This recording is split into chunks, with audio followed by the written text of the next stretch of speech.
नमस्कार दोस्तों, राधे राधे। स्वागत है आपका मेरे इस चैनल माँ धर्म गंगा में। आज हम शिव महापुराण में वर्णित भगवती तुलसी की कथा सुनेंगे। एक बार देवराज इंद्र देवगुरु बृहस्पति के साथ भगवान शिव के दर्शन करने कैलाश पर गए। महादेव ने दोनों की परीक्षा लेनी चाहिए, इसलिए रूप बदलकर अवधूत बन गए। उनके शरीर पर कोई वस्त्र न था। उनका शरीर जलती हुई अग्नि के समान धधक रहा था और अत्यंत भयंकर नजर आ रहे थे।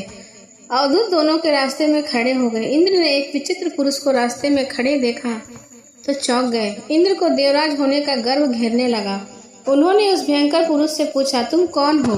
भगवान शिव अभी कैलाश पर विराज रहे हैं या कहीं भ्रमण पर हैं? मैं उनके दर्शन के लिए आया हूँ।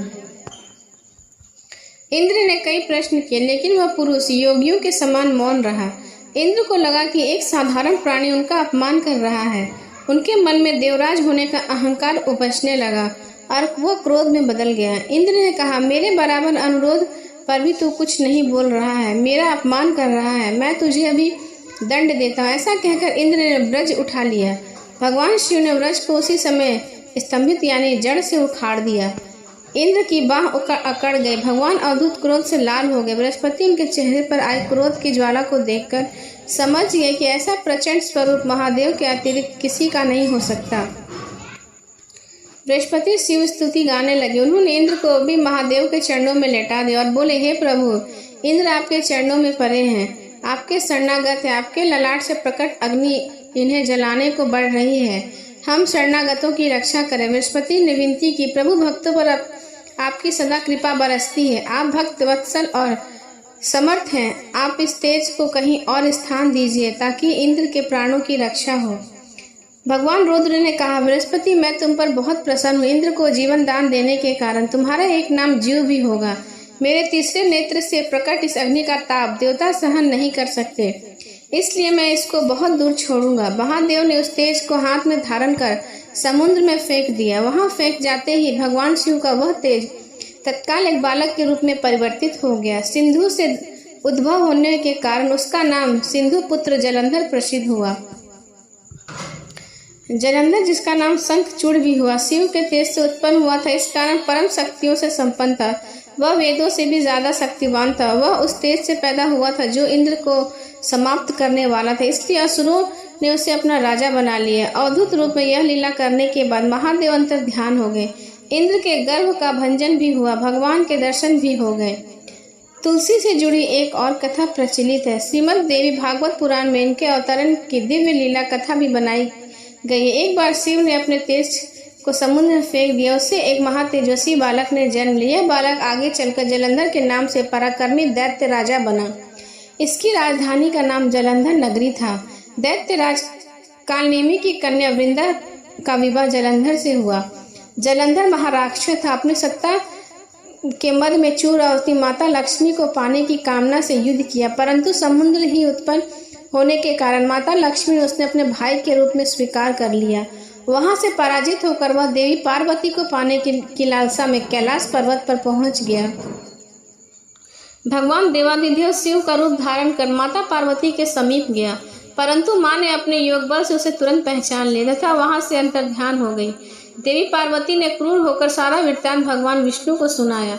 जलंधर की पत्नी वृंदा अत्यंत पतिव्रता स्त्री थी। उसके पति व्रत धर्म की शक्ति से जलंधर ना तो मारा जाता और ना ही पराजित होता था, इसलिए जलंधर का नाश करने के लिए वृंदा के पतिव्रत धर्म का भंग करना बहुत जरूरी था।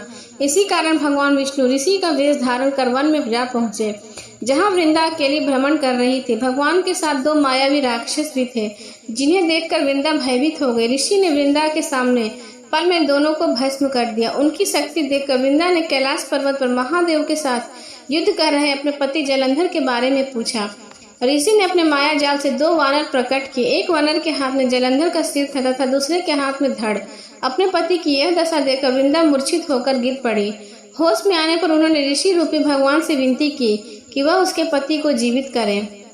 भगवान ने अपनी माया से पुनः जलंधर का सिर धड़ से जोड़ दिया, परंतु स्वयं भी वह उसी शरीर में प्रवेश कर गए। वृंदा को इस छल का जरा भी आभास न हुआ।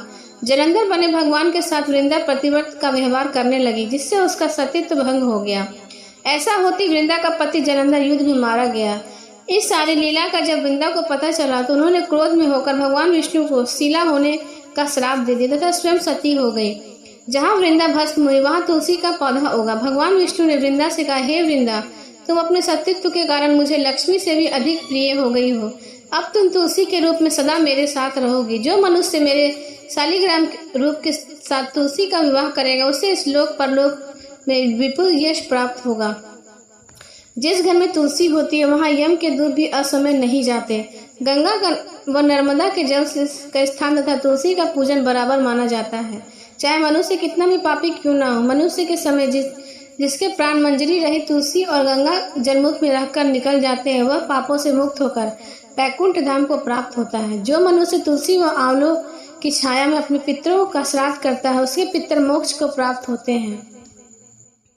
उसी दैत्य जलंधर की यह भूमि जलंधर नाम से विख्यात हुई। सती वृंदा का मंदिर मोहल्ला कोट किशनचंद में स्थित है। कहते हैं इस स्थान पर एक प्राचीन गुफा है जो सीधी हरिद्वार तक जाती है। बोलो भगवती तुलसी की जय। अब सुने एक बुढ़िया माई की कथा।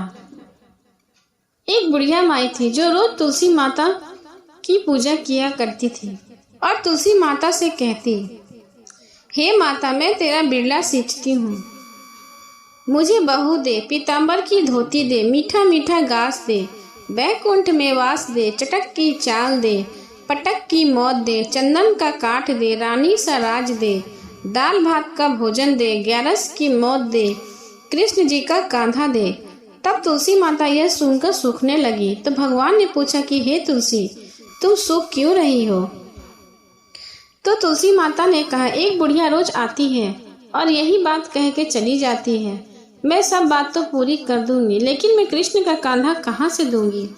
तो भगवान बोले, जब वो मरेगी तो मैं अपने आप उसे कांधा दे आऊंगा, तू बुढ़िया माई से कह देना। जब बुढ़िया माई मर गई सब लोग आए। जब माई को ले जाने लगे तो वो किसी से नहीं उठी। तब भगवान ने एक 12 बरस के बालक का रूप धारण करके बालक ने कहा, मैं कान में एक बात कहूँगा तो बुढ़िया माई उठ जाएगी।